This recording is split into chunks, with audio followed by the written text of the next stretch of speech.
जय श्री कृष्णा। राधे राधे। आप सभी का दिन शुभ हो।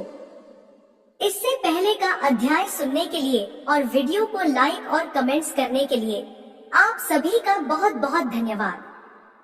आप सभी को दीपावली की ढेर सारी शुभकामनाएं। कार्तिक मास का हिंदू धर्म में विशेष महत्व है और यह मास भगवान श्री हरि विष्णु और उनकी प्रिय तुलसी माता को समर्पित होता है। कार्तिक मास को दान, पूजा, उपवास और सत्संग का पवित्र मास माना जाता है, जिसमें विशेष रूप से तुलसी जी की पूजा का महत्व है। तुलसी माता को हिंदू धर्म में बहुत ही पवित्र और पूजनीय माना जाता है। उनका विवाह भगवान श्री विष्णु के शालिग्राम रूप से हुआ था, जिससे तुलसी विवाह का आयोजन भी इस पवित्र मास में किया जाता है। तुलसी माता की कथा में धर्म, भक्ति और जीवन के आदर्शों का वर्णन है। कार्तिक मास में तुलसी माता की इस पावन कथा को सुनने से सभी पापों का नाश होता है और मोक्ष की प्राप्ति होती है। तुलसी माता की पूजा करने से घर में सुख, शांति, समृद्धि और आरोग्य की प्राप्ति होती है। इसलिए कार्तिक मास में तुलसी माता की कथा सुनने का विशेष महत्व है और इस कथा से हमें अपने जीवन में सच्ची भक्ति, संयम और आस्था का मार्ग दिखता है। तो आइए आज की कथा की शुरुआत हम सब तुलसी माता को नमन करके तुलसी माता की कथा से करते हैं। प्राचीन समय की बात है। एक परिवार में ननद और भाभी साथ साथ रहा करती थी। ननद का विवाह अभी नहीं हुआ था। वह तुलसी जी के पौधे की बहुत सेवा करती थी। नियम से तुलसी को सींचती और दीपक जलाती थी, लेकिन उसकी भाभी को यह सारी बातें बिल्कुल भी पसंद नहीं थी। जब कभी उसकी भाभी को बहुत ज्यादा गुस्सा आता, तब वह अपनी ननद को ताना देते हुए कहती कि जब तुम्हारा विवाह होगा तो मैं इस तुलसी को ही बारातियों को खाने को दूंगी और तुम्हारे दहेज में भी तुलसी ही दूंगी। तुम्हें और कोई काम धंधा है नहीं, जब देखो तुलसी की ही सेवा करती रहती हो। कुछ समय बीत जाने पर ननद का विवाह तय हो गया। विवाह के दिन भाभी ने अपने कहे अनुसार बारातियों के सामने तुलसी का वह गमला फोड़ दिया, जिसकी सेवा उसकी ननद किया करती थी, और तुलसी के पत्ते खाने के लिए सभी बारातियों को दे दिए। तुलसी जी की कृपा से वह फूटा हुआ गमला कई सारे स्वादिष्ट पकवानों में बदल गया। भाभी ने गहनों के नाम पर तुलसी की मंजरी से बने हुए गहने अपनी ननद को पहना दिए। तुलसी जी की कृपा से देखते ही देखते तुलसी जी की मंजरी से बने वह गहने भी सुंदर सोने जवाहरात में बदल गए। इतना ही नहीं, भाभी ने मारे क्रोध के वस्त्रों के स्थान पर तुलसी का जनेऊ रख दिया और वह भी रेशमी और सुंदर वस्त्रों में बदल गया। अब जब ननद अपनी ससुराल में पहुंची तो ससुराल में तो उसके दहेज की बहुत प्रशंसा हुई। यह बात भाभी के कानों तक भी पहुंची। उसे बहुत आश्चर्य हुआ। उसने सोचा कि उसने तो ननद के गहने, कपड़े और जनेऊ तक तुलसी जी के ही रखे थे और तुलसी जी की मंजरी रखी थी। यह सब जानकर भाभी को बहुत आश्चर्य हुआ। अब उसे तुलसी जी की पूजा का महत्व समझ में आ गया था। उस भाभी की भी एक बेटी थी। वह तब अपनी बेटी से कहने लगी कि बेटी, तुम भी तुलसी जी की सेवा किया करो, तुम्हें भी तुम्हारी बुआ की तरह फल मिलेगा। वह जबरदस्ती अपनी बेटी से तुलसी महारानी की सेवा करने को कहा करती, लेकिन लड़की का मन तो तुलसी की सेवा में लगता ही नहीं था। धीरे धीरे समय बीतता गया और भाभी की लड़की बड़ी हो गई। अब उसके विवाह का समय आ गया। तब भाभी सोचने लगी कि जैसा व्यवहार मैंने अपनी ननद के साथ किया था, वैसा ही व्यवहार अब मैं अपनी बेटी के साथ भी करूंगी, तो यह भी गहनों से लद जाएगी और बारातियों को भी खाने में तरह तरह के पकवान मिलेंगे। भाभी मन ही मन सोचने लगी कि ससुराल में भी मेरी बेटी को बहुत मान सम्मान मिलेगा। यही सोचकर भाभी बारातियों के सामने तुलसी का गमला फोड़ देती है, लेकिन इस बार गमले की मिट्टी मिट्टी ही रहती है। मंजरी और पत्ते भी अपने ही रूप में रहते हैं।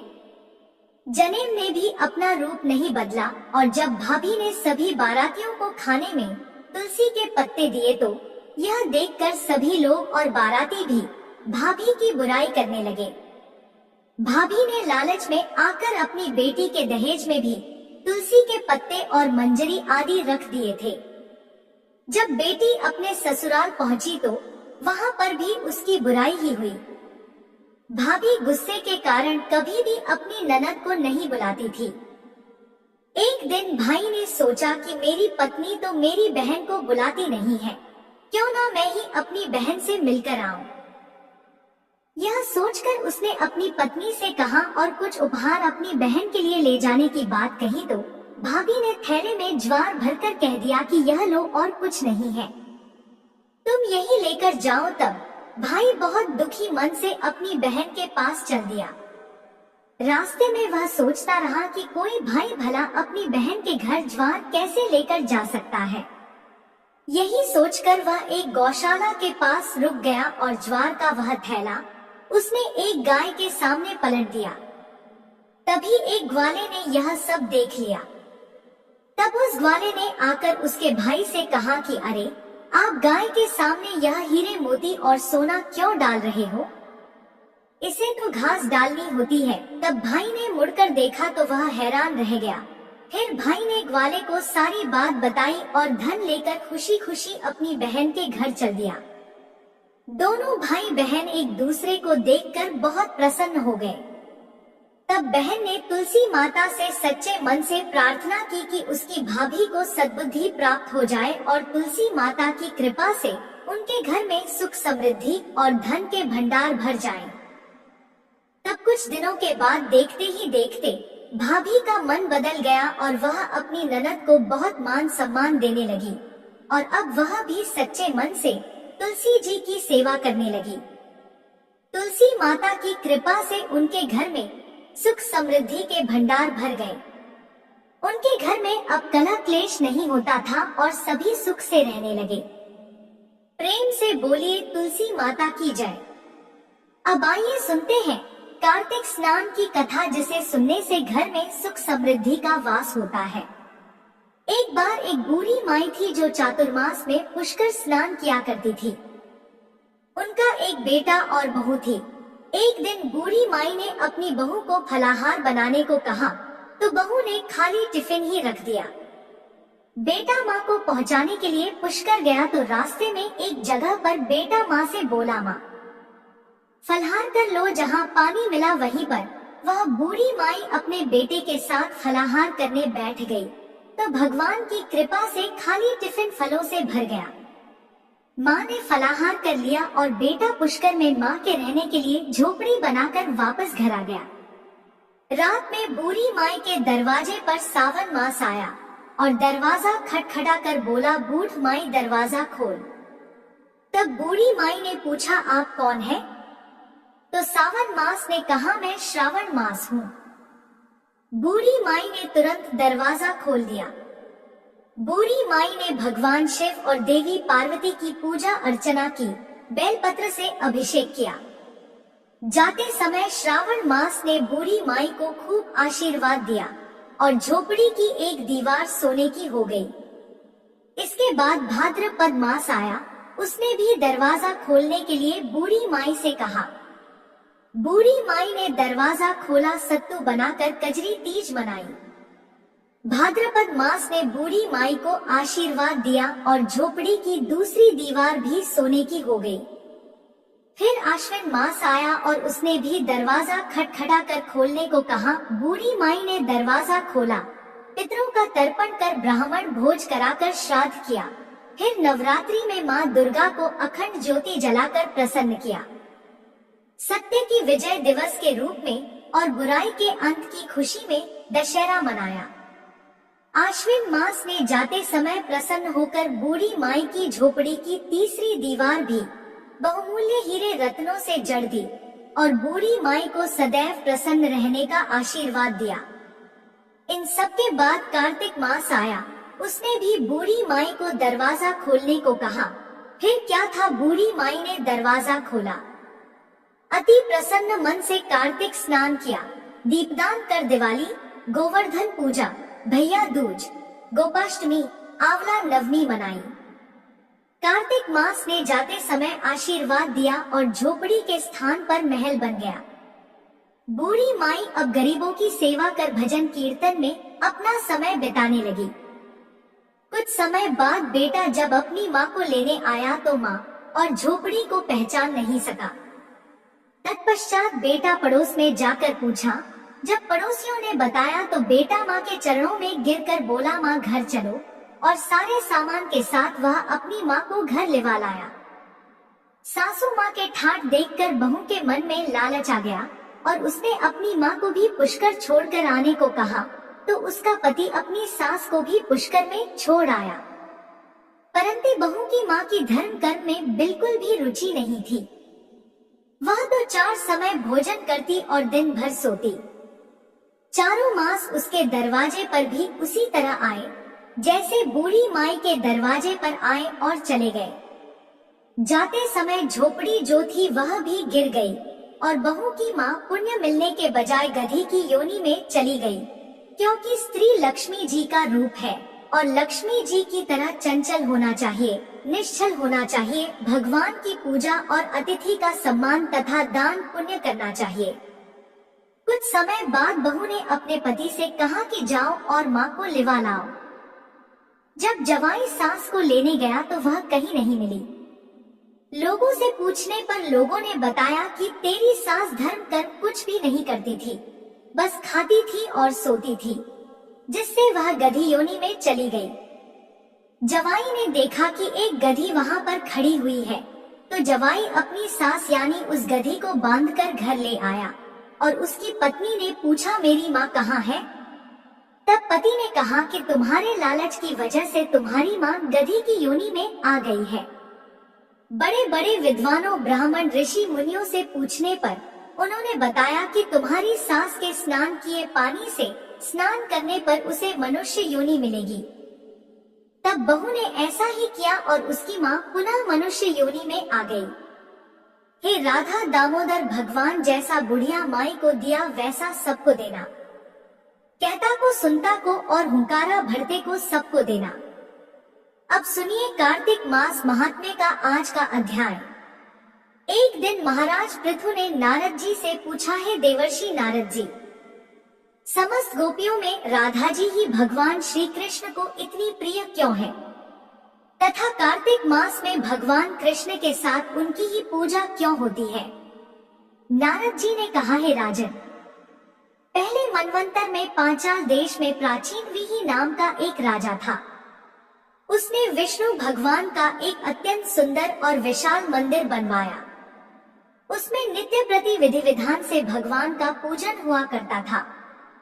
उसी नगर की एक अति सुंदर स्त्री प्रेम में विहल होकर भगवान के सामने मोहक नृत्य किया करती थी। उसकी हर समय एकमात्र यही लालसा रहती थी कि वह किसी तरह भगवान के गले में बाहें डालकर नृत्य करे। एक दिन उसने अपना समस्त धन गरीबों में बांट दिया और भगवान के सम्मुख नाचते हुए अपने प्राण त्याग दिए। स्वर्ग में वह स्त्री चंद्रकीर्ति नामक अत्यंत सुंदर देवांगना बनी। एक दिन वह दर्पण में अपना अद्भुत रूपलावण्य देखकर मन ही मन कहने लगी कि भगवान के अतिरिक्त अन्य कोई मेरा पति नहीं हो सकता। ऐसा विचार करके वह भगवान की छवि मन में धारण कर नृत्य करने लगी। कुछ समय बाद दैत्यों के आतंक से दुखी होकर समस्त देवता ब्रह्मा जी की शरण में गए। तब ब्रह्मा जी ने भगवान विष्णु के कृष्णावतार लेने का संपूर्ण वृतांत देवताओं को सुनाया और साथ ही उनको आज्ञा दी कि देवता ग्वाल बाल एवं देवांगनाएं गोपियों के रूप में जन्म लेकर भगवान की सेवा करें। देवांगना चंद्रकीर्ति ब्रह्मा जी से प्रार्थना करती हुई बोली, है पितामह, भगवान स्वयं मेरे साथ नाचे, मेरा पूर्वजन्म का यह मनोरथ पूर्ण करने की कृपा कीजिए। तब ब्रह्मा जी ने वरदान देते हुए कहा, तुम नंदग्राम में वृषभान गोप के यहाँ राधा नाम से जन्म लेकर समस्त ब्रज गोपिकाओं से अधिक भगवान को प्रिय होगी। उस समय भगवान तुम्हें अपने प्राणों से भी अधिक प्रिय समझेंगे तथा रासोत्सव में तुम उनके साथ नृत्य करोगी। इस प्रकार तुम्हारा मनोरथ पूर्ण होगा। ब्रह्मा जी के वरदान को पूर्ण करने के लिए श्री कृष्ण अवतार में भगवान ने राधा जी के साथ रासोत्सव में नृत्य किया और उन्हें अपने प्राणों से भी अधिक प्रिय माना। बोलो श्री राधा रानी की जय। महाराज प्रभु ने नारद जी से पूछा, है देवर्षि, यम पंचक काल में दीपदान का क्या महत्व और विधान है, कृपा करके मुझे बतलाइए। तब नाथ जी ने कहा, है राजन, कार्तिक मास के कृष्ण पक्ष की त्रयोदशी से शुक्ल पक्ष की द्वितीया तक के 5 दिन यम पंचक कहलाते हैं। इन दिनों में धनतेरस की रात्रि को यमराज के निमित्त दीपक जलाने से यमराज प्रसन्न होते हैं और अकाल मृत्यु आदि नहीं होती। इसके अगले दिन कार्तिक कृष्ण चतुर्दशी को नरक चतुर्दशी भी कहते हैं।